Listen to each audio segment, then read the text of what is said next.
Hello everyone, thanks for tuning in to today's second video. Going to look at weather for the 10 to 14 days for today's second video. Day 10 will take us to the 8th of January, and we'll be able to extend out beyond that with the extended GFS and ECM ensembles. They run around a couple of weeks. We'll have a look at the CFS V2 at the end of the video. Next 4 weeks, that gets us into the latter stages of January now.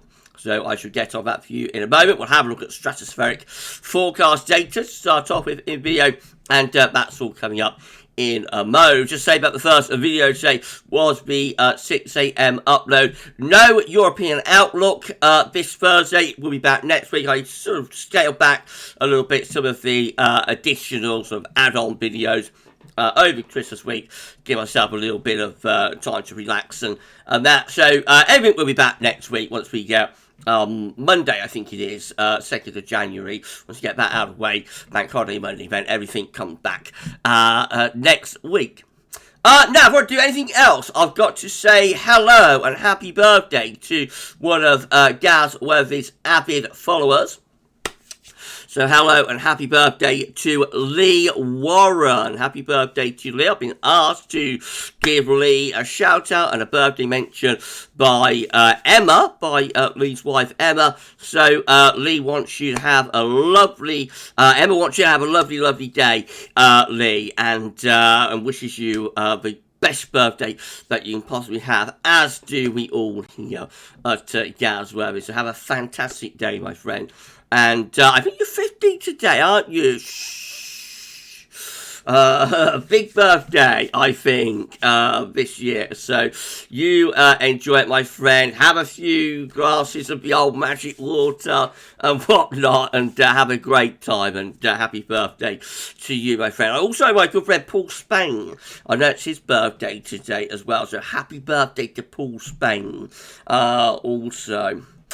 Lots of birthdays around Christmas. It's nice, isn't it? Birthdays around Christmas. I hope you're all on the magic water. I saw a few minutes ago that Logan Paul or somebody else have marketed an energy drink, and it's gone on sale at Aldi today, and people are being stampeded and fighting in the aisles for this drink. And I was sort of thinking, I wonder what would happen if I marketed the magic water.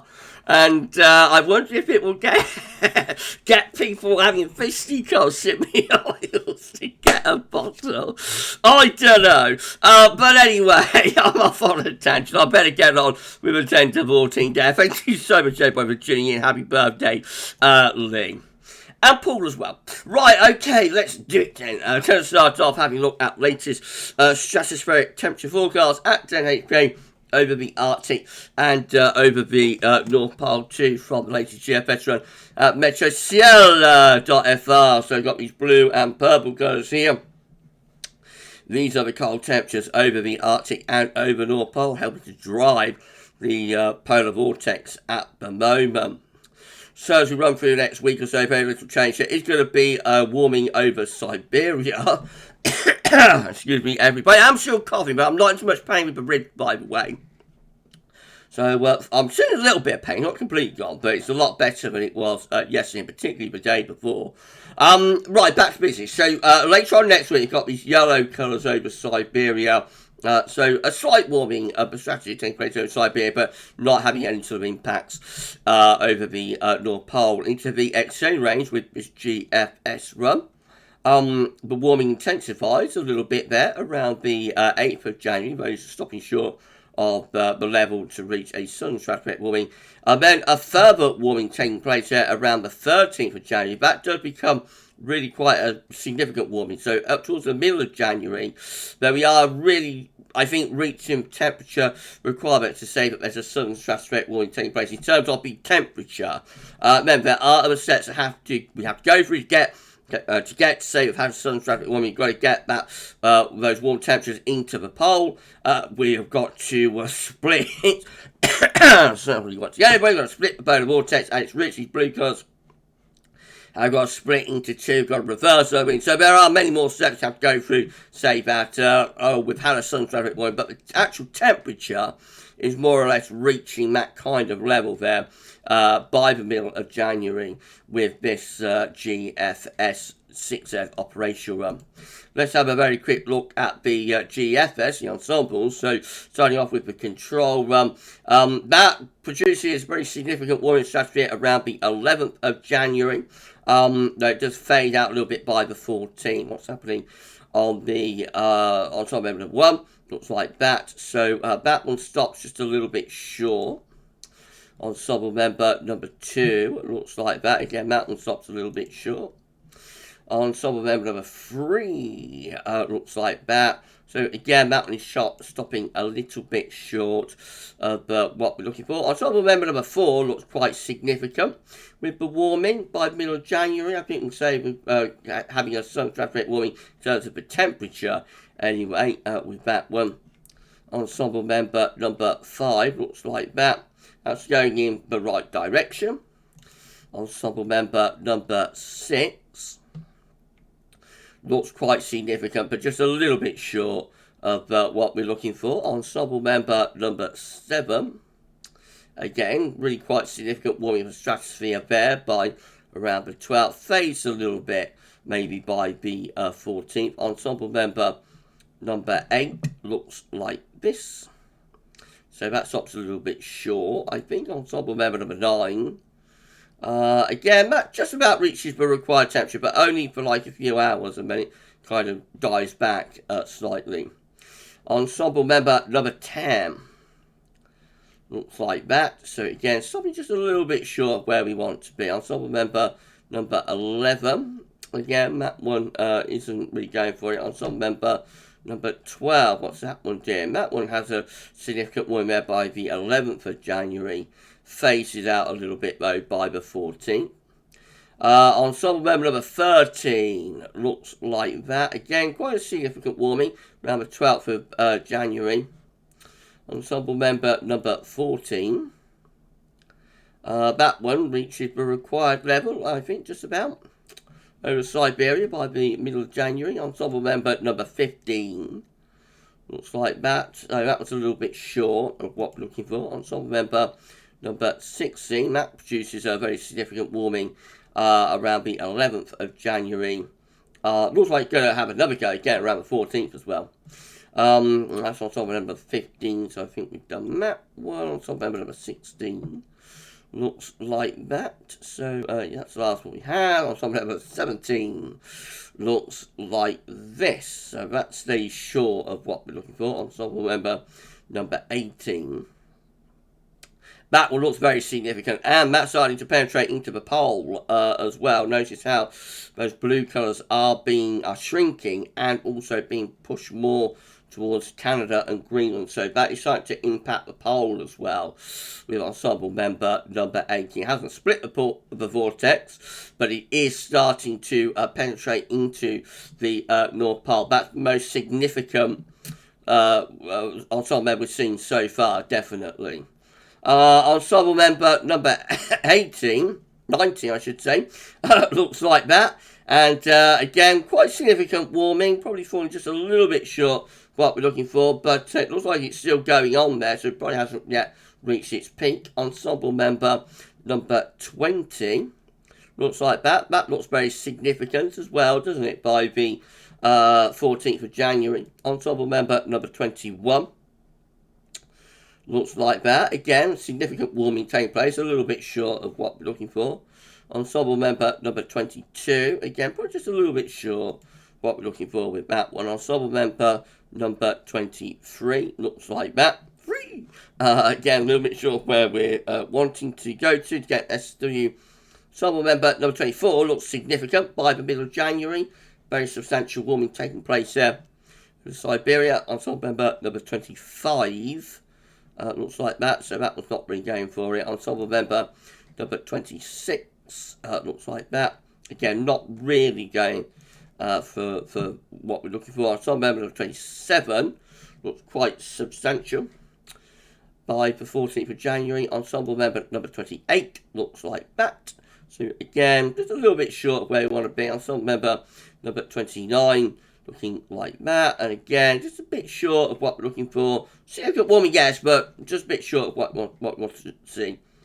And then ensemble member number 30 looks like that. Doing it later, but that does look as though he's producing quite a significant, or going to produce quite a significant warming. So, you know, again, there's uncertainty about this. Some of those ensemble members are going for a very significant rise in the temperature. We have one that's even starting to push out into the pole, begin to impact the polar vortex at its roots. But there are several members that aren't really going for anything at all in particular. Just a slight warming over Siberia. So it remains to be seen, and we'll be keeping a close eye on this potential, no more than that, potential for a sudden stratospheric warming sometime through the second week of January. Central temperature is now sitting at 2.9.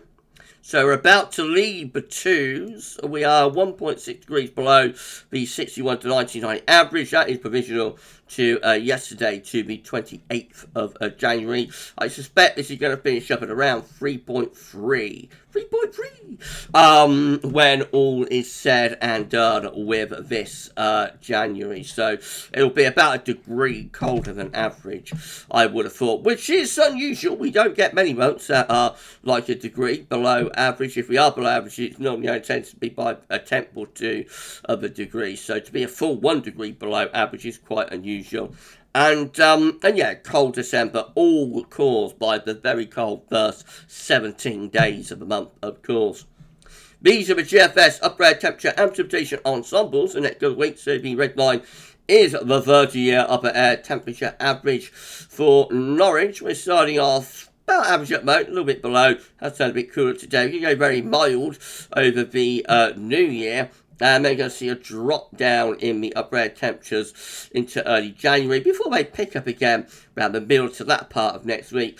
And then after that, just generally rather above average, although by the middle of the month, that's going a bit closer to average, maybe even slightly below. There is a lot of scatter within that, probably also a zonal sine wave as well. The thick green line is the operational run. You see that's very sort of up and down with warmer, which suggests warmer and cooler sectors alternating, which is classic zonal signal. At this time of year, a zonal signal will ultimately come out milder than average because the cold sectors aren't enough to offset the mild sectors. And even when you're in the cold sectors, because you've got strong winds and whatnot, it never usually gets all that cold. Precipitation-wise, it looks quite settled as well, so you're going to have plenty of rain over the new year. A bit drier for a while through the middle part of next week, and then maybe back to more unsettled weather again through the second week of January. What about the sea level pressure? So starting off with low pressure, of course, at the moment into the new year, we're going to find the pressure rising as we go through next week, and then perhaps falling a little bit again as we're moving towards the second week of January. And as far as snow row is concerned, for Norwich, not all that much doing. Certainly the first week of January looking completely snowless. Any snow possibilities are in the second week of the month, and even then there's not that many of them. So pretty grim first half of January in terms of snow. Temperature anomalies for the 29th of December to the 6th of January going to be above average, away from Scotland anyway, where it is still a little bit below. And the precipitation anomaly from the 29th of December to the 6th of January is wetter than average in the north and nearer normal further south. The latest wind map from earthnullschool.net shows that we've got lots of low pressure in the Atlantic, so there's various low pressure centres all over the place in the North Atlantic, and a lot of these have got our name on it. So we're going to see further bouts of rain over the next few days through the New Year period. You can see that the winds are coming in off the Atlantic as well, long fetch of westerlies, southwesterlies and whatnot. The Atlantic is well and truly busy. Remember when the Atlantic switched off through the summer, and we all wondered whether we was ever going to see the Atlantic again? Well, you know, there you go. After that very hot, dry summer, certainly from the rainfall side of things, nature and the weather gods are making up. They're making up now the deficit, very much so. Not so much in temperature, so we aren't offsetting all the warmth that we have with cold, but we are certainly offsetting the dry weather with plenty of Atlantic-driven wet and windy weather. And that brings me nicely on to New Year's Day, where at midnight we've got more low pressure bearing down across the country. So probably some places will have some quite wet weather for New Year's Day. Probably quite cold across northern Scotland on the northern side of these loads here. I would imagine northern Scotland gets quite a cold New Year's Day, maybe with some snow. Into the early part of next week, we start to build up a little bit of a transient ridge there. So it turns a bit drier and cooler early next week, but not for long. By the middle of next week, the next area of low pressure brings more wet and windy weather in off the Atlantic, and that carries on up to Thursday. There is a ridge to our south, but probably keeps southern counties drier through the middle part of next week, but in the north it will still be unsettled. It will also be very mild through the middle of next week. Icon looks like that again. Low pressure is dominating the weather for the New Year period. Get a bit of transient ridge early next week. That settles me down for a while. Turns a bit drier and cooler. Maybe that might even get a little bit of Grissom Twosome by the middle of next week over this ridge. It might be a bit of frost and fog, maybe for England and Wales. Meanwhile, Scotland and Northern Ireland, though, milder and wetter there, with southwesterly winds bringing outbreaks of rain. But Icon's a bit stronger with that ridge next week compared to the UK Met. So there's perhaps a little bit of frost and fog potential for England and Wales there.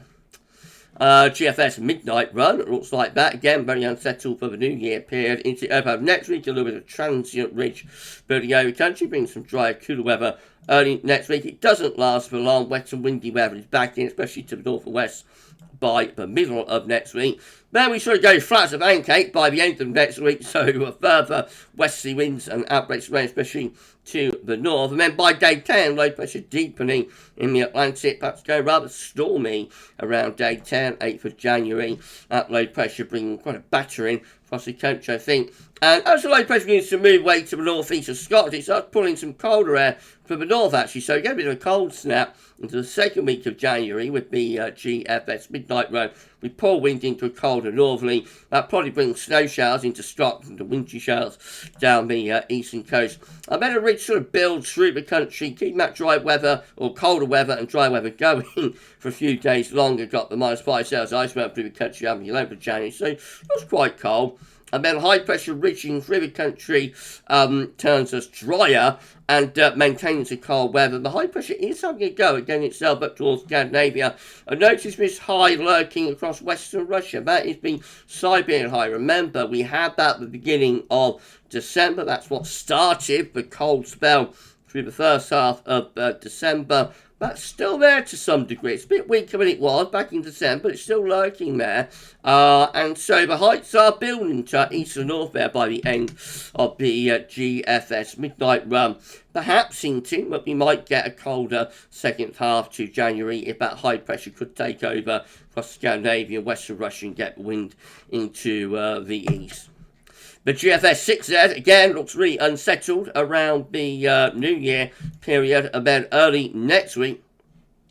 Heights trying to rise over Scandinavia, trying to block off the Atlantic, but not really successfully so. Any ridge attempt is pushed back into western Russia, and we just keep the areas of low pressure coming, really. Now, by day 10, again, the GFS 6Z deepening missile low to the north of Scotland. That's a very deep area of low pressure at around 1,060 millibars, so turning very wet and stormy, perhaps, by day 10, and a little bit colder as well. Winds in from the northwest by the 9th of January too.